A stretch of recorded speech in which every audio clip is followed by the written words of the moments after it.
Ako si Kamaestro. Ibabahagi ko sa inyo ang isang kwento. Hango sa totoong buhay, simulan na natin. College ako noon at nasa Baguio ako.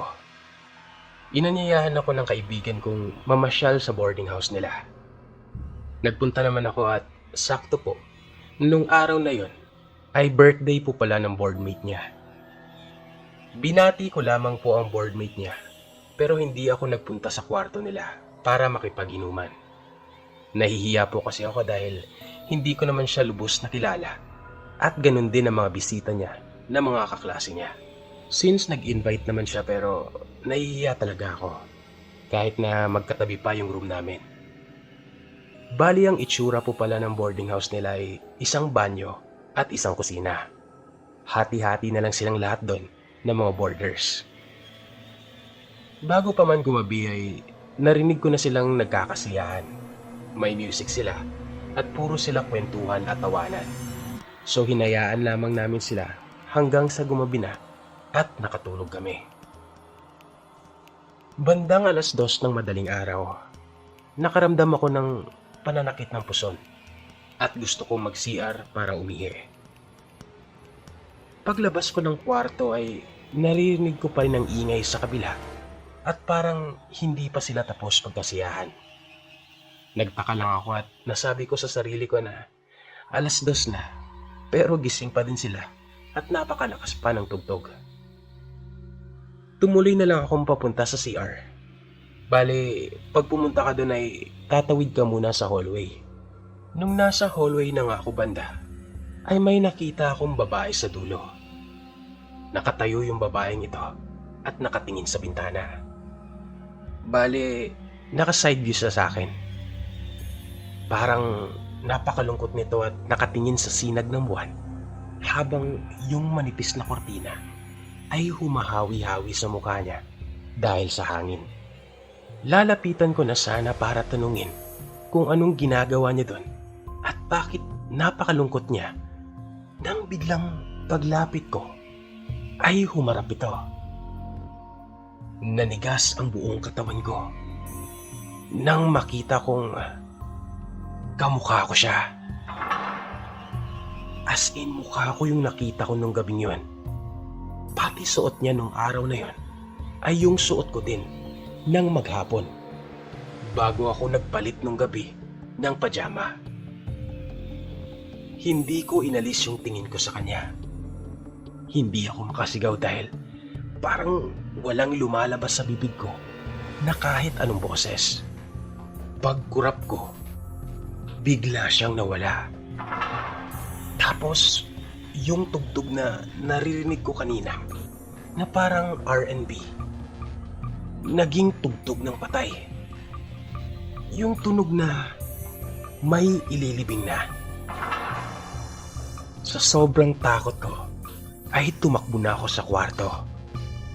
Hindi na ako tumuloy sa banyo at hinintay na lang na mag-umaga.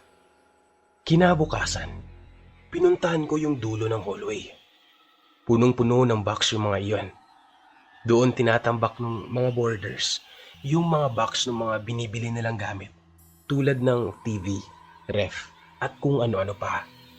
Kaya napaka-imposible talaga na may tatayong babae doon kasi walang space. At saka yung bintana totally close po. Isipin nyo na lang po Baguio yun. Malamig ang hangin mula labas.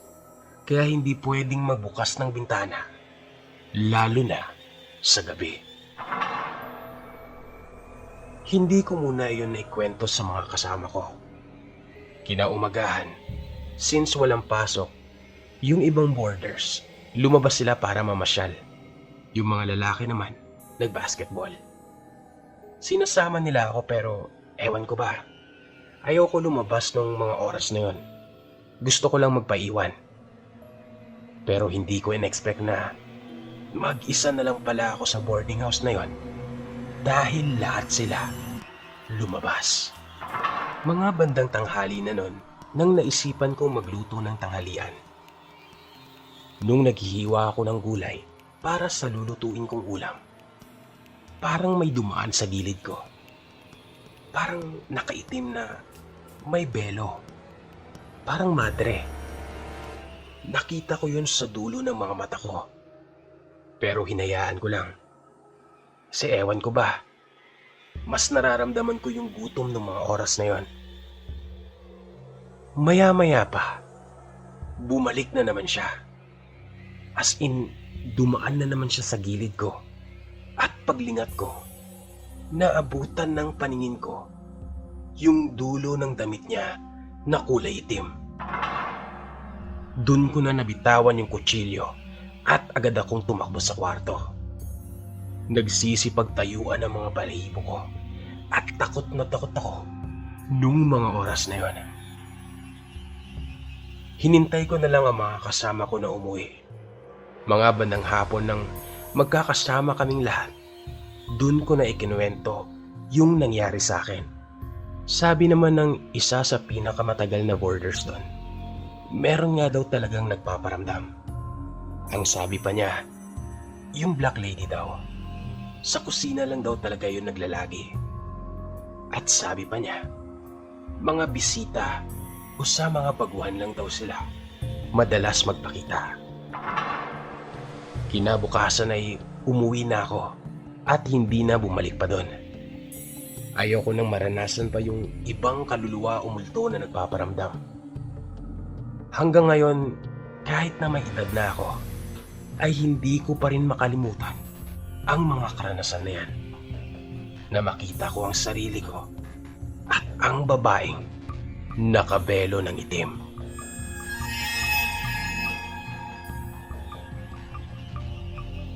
Magandang araw, Thelmo. Ito ay kwentong nangyari sa amin sa Batangas.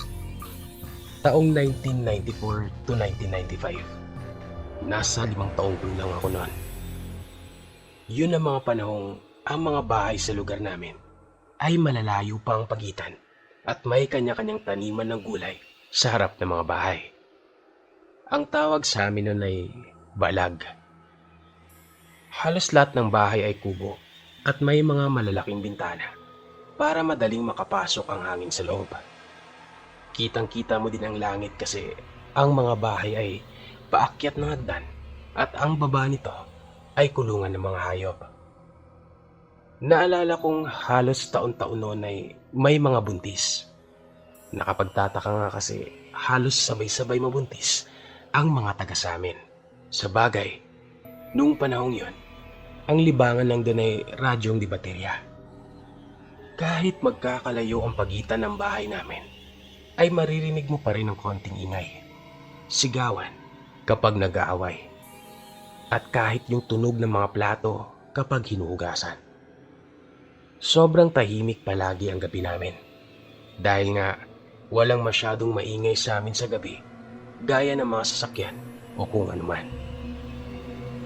Pero nabalot ng ingay ang katahimikan ng lugar namin. Isang gabi, nagsisisigaw ang isa naming kapitbahay na buntis. Nagsilabasan ng lahat nang marinig na sumisigaw ang babae ng aswang. May aswang daw. Tara, dalhin niyo yung mga itak. Nagising si tatay. Noong mga panahong yun ay maliliit pa kami. Kaya nag-aalala din siya na baka mapapunta sa bahay namin ang nilalang. Kumuha siya ng itak at nang tinatago-tago niyang baril. Si tatay kasi ay isang gwardya.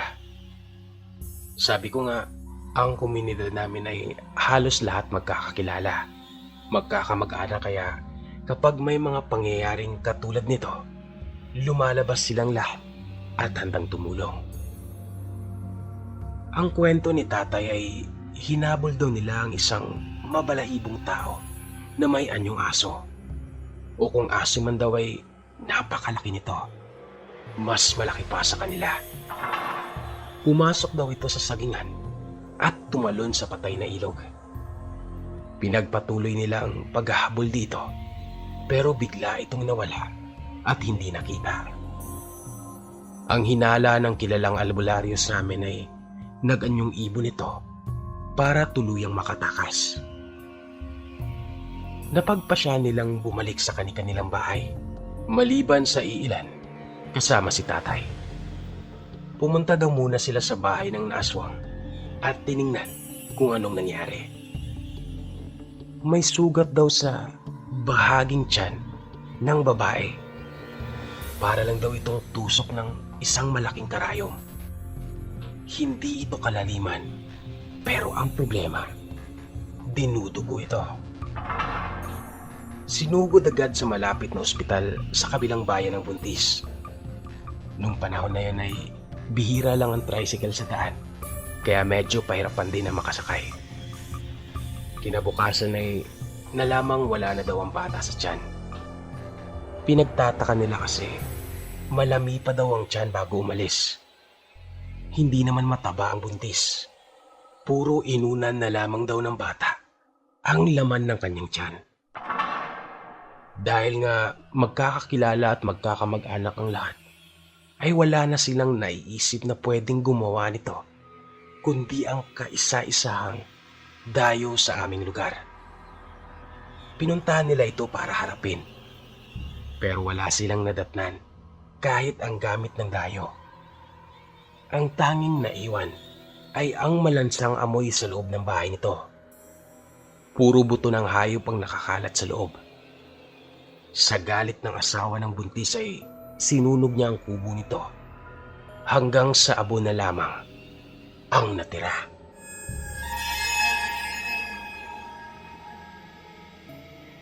Magandang araw, Sir Telmo.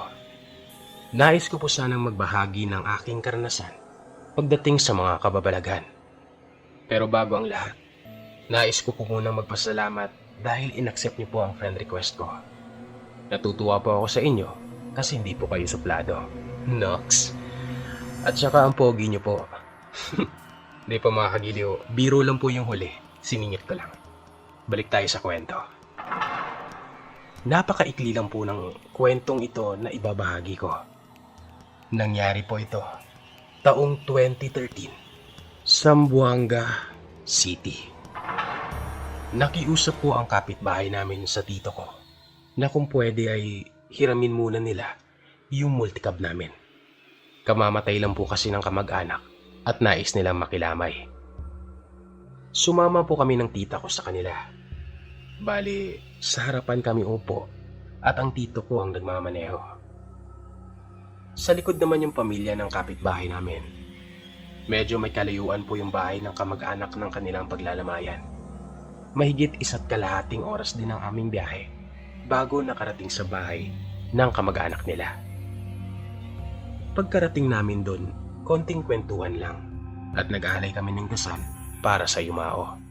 Mga 10:00 pasado na nung nagpaalam kaming umuwi. Yung kapitbahay naman namin, pumayag din dahil meron din silang trabaho kinabukasan. Pagka-uwi po namin, kaagad na po kaming pumasok sa kanya-kanyang kwarto. Dahil dala ng matinding pagod sa biyahe, nakatulog po ako kaagad.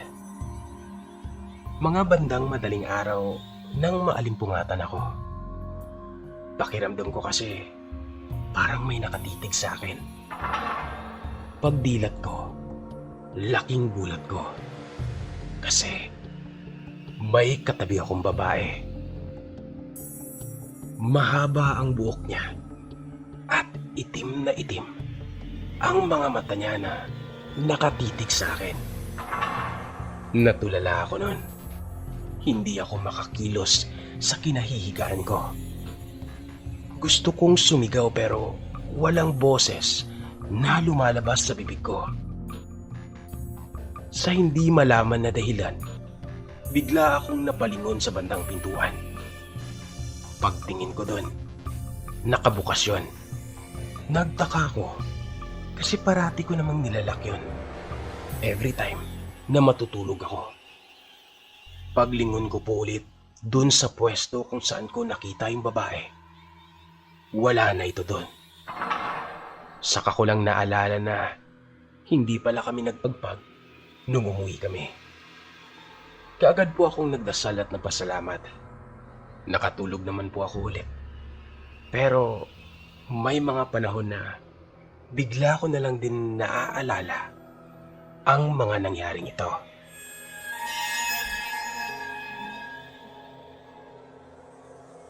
Nung kabataan ko, ay nakatira ako sa probinsya sa aking lolo bago ako nalipat sa Maynila. Elementary ako noon nang maranasan ko ang hindi ko makakalimutang pangyayari. May kapitbahay kami noon na tawagin na lang natin sa pangalang Don at Buboy.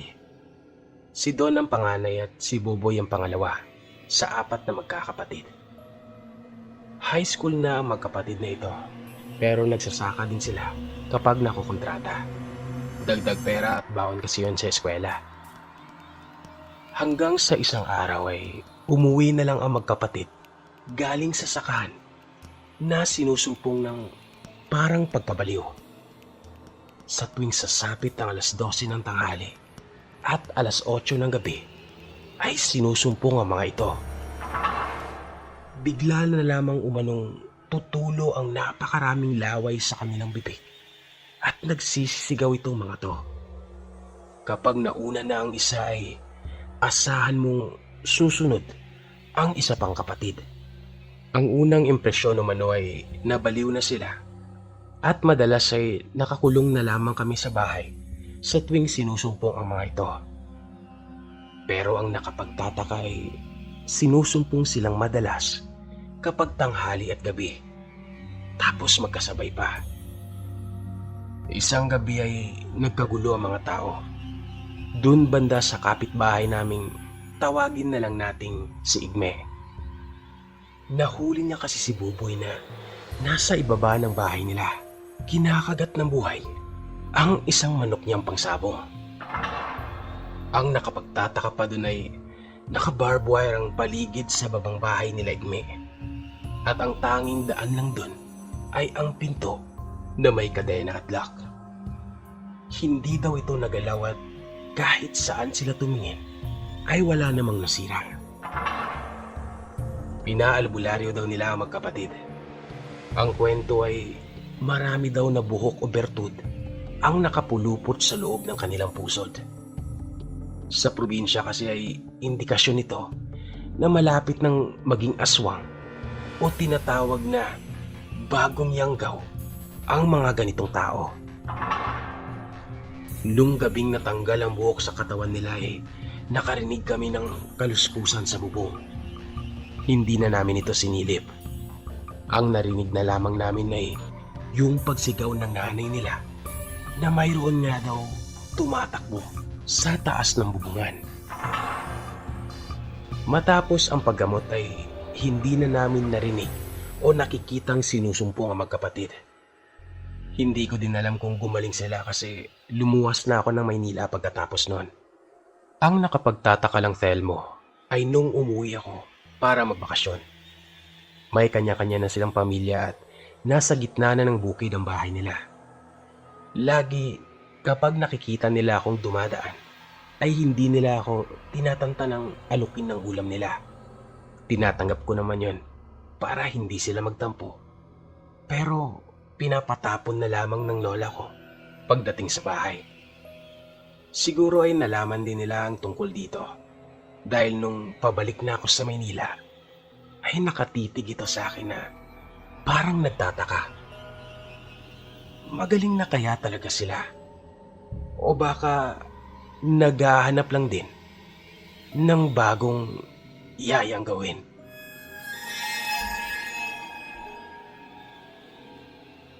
Hello, Sir Thelmo. Ako si Gian. Since nakikinig naman ako sa stories mo ay naisipan kong ibahagi ang sarili kong kwentong karanasan namin ng mom ko. Way back 2006, first year high school ako noon at kasama ko sa bahay ang mama ko at ang lola ko na inaalagaan namin. Yung lola ko may wheelchair na siya at since mahilig siya mag-smoke ay andun ang wallet niya na may sabitan kung saan doon niya nilalagay ang posporo na pansindi sa sigarilyo. Gabi noon, buwan ng Mayo at may bagyo. Walang kuryente. Sabi ng mama ko, G, kuhanin mo yung kandila dun sa cabinet at kukuhanin ko sa inay ang posporo. Madilim na, wala pa din ang kuryente. So ako naman, pumunta agad sa kwarto namin ng mama ko. Yung lola ko ay may sariling room. Andun lang muna siya. Di muna namin siya inilabas sa salas kasi nga madilim at nakapaghapunan naman na kami. At dahil nga wala namang ganap sa salas at walang kuryente para manood ng TV, ay nandun lang siya. At ang wheelchair niya naman, nakatabi sa kama niya. Maya-maya pa ay nanginginig na tumakbo sa akin ng mama ko. At naluluwa sa takot na sinabing, "Neng, may tao! May tao!" Sabi ko, "Ha? Anong tao, mama? Si inay lang naman ang nandun, di ba?" Habang tinitingnan ko si mama, napansin ko na literal na nagtatayuan ang mga buhok niya. Takot na takot siya nung mga oras na yon. May itim na lalaki yung nakikipaghigitan sa akin sa lagayan ng inay ng posporo, anak. Nangingilabot niyang sabi sa akin. Nanginginig ako noong mga oras na yon. Noon lang ako nakaranas ng ganon. Sa tagal na namin sa bahay na yon. Kung anumang elemento yon, halatang ayaw niyang maging maliwanag ang bahay namin.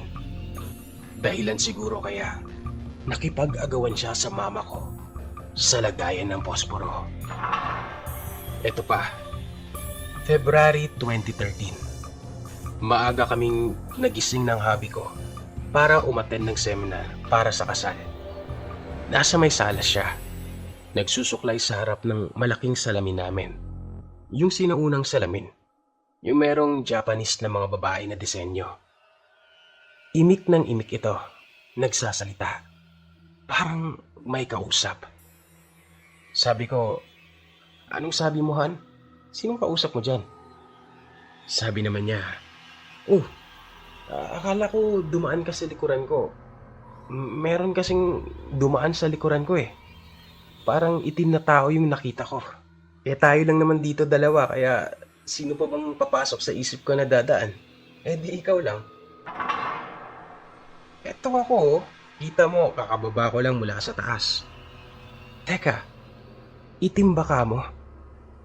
Ayan din siguro yung nakita ni mama na kinikwento ko sa'yo. Sabi ko sa kanya. Tinuloy na lang namin ang pag-aayos namin sa aming sarili at hindi na napag-usapan ang bagay na iyon. Pero hanggang ngayon ay napapaisip ako. Sino kaya ang itim na tao na iyon? Bakit kaya siya naninirahan sa bahay namin? Posible kaya na nauna siya na manirahan doon kesa sa amin? Espanyol ang ninuno ko pero di naman nila natirahan ng bahay na yon para isipin namin na sila yon at gumagabay sa amin.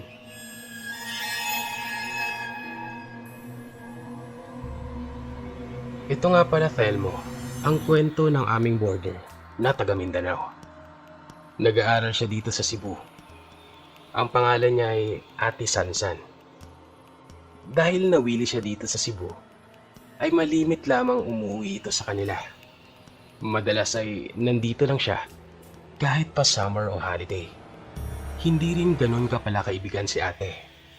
Mas gusto niya pang mapag-isa madalas. Mahilig din ito sa mundo ng espiritual. Kaya kahit ang mga ka-boardmate niya ay medyo natatakot na rin dahil nakikita nila itong naglalaro ng Spirit of the Glass sa dormitoryo. Nakwento niya din sa amin na may ginawa siyang ritual bago mag-araw ng puso. Ang malaking salamin sa kwarto niya ay tinakpan niya ng maitim na tela at nagdasal ng palihim habang nakasindi ang kandilang may itim na ribon. Paulit-ulit niyang inusal ang hindi maintindihang salita hanggang dumating ang hating gabi. Tinanggal niya ang itim na tela sa salamin at nagpakita daw dito ang kanyang mapapangasawa. Hindi nagtagal at ang kanyang pagkasabik ay napalitan ng takot at tilakbot nang ang lalaki sa salamin ay biglang nagkasungay. Hinimatay si Ate Sansan at agad naman itong tinulungan ng kanyang mga ka-boardmates. Pinagsabihan ito ni Mama sa nangyari. Hay nako, San, huwag mo nang uulitin yan ha. At saka magdasal ka sa Panginoon para gabayan ka niya. Ang hindi alam ni Ate Sansan ay nabuksan na pala ang third eye nito dahil sa pangyayaring yon at sa hilig niya rin sa pagtawag ng mga espiritu. Isang linggo ang lumipas ay nakatanggap siya ng telegrama galing sa kanyang kapatid na pinapauwi daw muna siya sa Mindanao. Pagkababa nito sa bus ay agad siyang kinawayan ng kanyang nakababatang pinsan na nakatayo sa kabilang kalye. "Kamusta pinsan? Aba, sinundo mo pa ako dito ah. Dahil dyan, ikaw ang una kong bibigyan ng pasulubong. Ito, kunin mo na. Sana magustuhan mo." Tuwang-tuwa daw ang pinsan niyang tumakbo pa uwi sa bahay nila. At nakasunod naman sa kanya si Ate San. Pagkatapos nitong lumiko sa may damuhan, ay bigla na lamang itong nawala sa paningin ni ate. "Aba, nasaan ka na? Ninataguan mo ako ha, porket nakuha mo na yung pasalubong mo. O siya, una na ako sa bahay." Pagdating niya umano sa kanila ay walang tao yung bahay nila. Tinawag niya yung mga magulang niya pero walang sumasagot. Ang ginawa niya ay tinanong niya na lang yung kapitbahay nila. At ang sinagot nito ay nagpatindig ng balahibo niya. "Hoy Sansan, ikaw pala yan. Halika muna dito. Pumasok ka dali. Dalian mo. Alam mo ba yung nangyari? Yung kamag-anak mo nandun ngayon sa kapilya. Nakaburol ngayon dun yung nakababata mong pinsan." Sobrang pagtataka ni Ate Sanon. Imposible kasi. Sinundo pa siya nito kanina lang. Hindi na nagsalita ng kahit ano ang kapitbahay nila. At wala na ding masabi ito sa kung anong nangyari sa pinsan niya. Pinapunta niya na lamang si ate dun sa kapilya. Pagdating niya dun ay naabutan niyang nag-iiyakan ang mga kamag-anak niya. "Sansan, yung pinsan mo, pinag-interesan ng isang grupo ng kulto na masyadong maraming koneksyon at may malakas na kapangyarihan. Wala na ang pinsan mo." Lumapit si Ate Sansan sa ataol at halos huminto ang mundo niya nang makitang wala itong laman. Sinabi ito ni ate sa kanyang mga kamag-anak. Pagkasabi niya nito ay bigla na lamang namatay ang lahat ng ilaw at dumilim ang paligid. Lahat ay kumuha ng lampara at nagsindi ng kandila. Nagulat si Ate San nang biglang may bumukas sa lagusan sa banda ng altar. Lumabas doon ay ang mga nakaprosesyong mga tao. Pinatahimik niya ang lahat at sinabi ang nakita. Pero nung mga oras na yon, tanging siya lamang yung nakasaksi ng lahat ng nangyayari sa altar. Hanggang sa hinawakan nila si Ate San at lahat ng nakadikit sa kanya ay nakita rin iyon. Dahan-dahang lumitaw ang mga animoy pare at madre na nakatalukbong ng maitim na damit at may dalang pulang kandila. Sa gitna ay nakita nila ang bata na inaalalayan ng iba pang nakaprosesyon. Huminto ang mga ito sa harap ng ataol at nilagay nila ang bata sa loob. Nanginginig ang mga kamag-anak ni ate sa takot, habang ang mga nasa altar ay umuusal ng makapanindig balaibong dasal. Nagsisiksikan sila ngunit napakalamig ng hangin sa loob ng kapilyang yon. Ang mga nagdasal o nagritual ng nakaitim ay dahan-dahang naglakad palabas. Ni hindi nila napansin ang magkakamag-anak na nanginig sa takot. Napakarami daw ng mga taong nakatalukbong na masasabing sobra sa isang dosena. Ang nakapagtataka, maliit lamang ang kapilya. Paano sila nagkasya sa loob? Ang isa pang katanungan ni ate noon ay bakit siya lang ang nakakita, kasama ng mga kamag-anak na humawak sa kanya. Ikinuwento agad ito ni Ate San pagbalik niya sa boarding house kasama ang kapatid niya. Naniwala si na mama pero palihim na sinabi ng kapatid nito na huwag paniwalaan si ate dahil nababaliw na raw ito. Balak daw nilang ilagay ito sa isang mental institution. Normal naman si ate sa tingin ni na mama, pero ayaw na rin nilang makialam pa. Totoo kayang nababaliw lang si Ate San? O baka naman may tinatago pa ang kapatid niya sa amin?